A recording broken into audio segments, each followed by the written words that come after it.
السلام عليكم. بفضل الله وكرمه عملت 34 وصلة مية.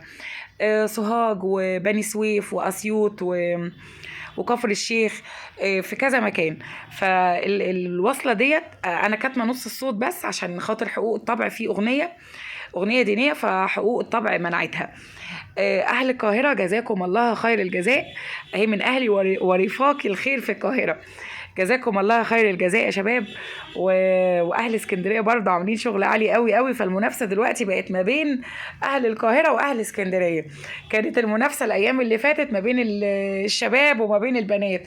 طبعا هم الشباب بيكسبوا يعني على طول، بس برضه البنات جزاهم الله خير مكسرين الدنيا. دلوقتي المنافسه بقت ما بين اهل القاهره واهل اسكندريه، فاهل القاهره الطب حقيقي. خلينا متفقين، اهل القاهره يعني الطب في كل حاجة. جزاكم الله خير الجزاء يا شباب، ومكملين بعون الله بعون الله. احنا حلمنا 1000 وصلة، 1000 وصلة مية. الوصلة بتبقى مكونة بمبلغ كده معين، فاحنا بندفع كل واحد 100 جنيه. فان شاء الله ان شاء الله احنا دايمين على الوصلات. كل اللي شارك في المية جزاكم الله خير الجزاء. ان شاء الله مكملين. اسمعوا الفيديو بقى للآخر. السلام عليكم.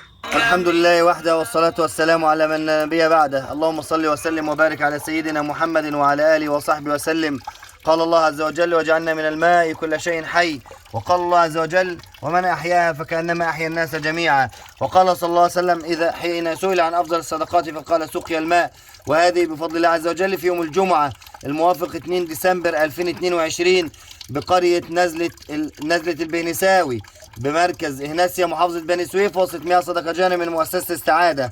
الوصلة رقم 34 من أهل ورفاق الخير بالقاهرة. أسأل الله العظيم رب العرش الكريم أن يتقبل منهم يا رب العالمين. ومن أصدقاء هبة وتطوعة الخير، أسأل الله العظيم رب العرش العظيم أن يتقبل منهم جميعا يا رب العالمين هذه الوصلة، ويجعلها في موازين حسناتهم كفارة عن سيئاتهم. اللهم بارك لهم في عمرهم، وبارك لهم في عملهم، وبارك لهم في مالهم، وبارك لهم في صحتهم، وبارك لهم في أولادهم، واغفر لميتهم، واشف مرضاهم، وتقبل هذا العمل واجعله كفارة عن سيئاتهم. اللهم ارفع لهم بهذه القطرات الدرجات وكفر عنهم السيئات.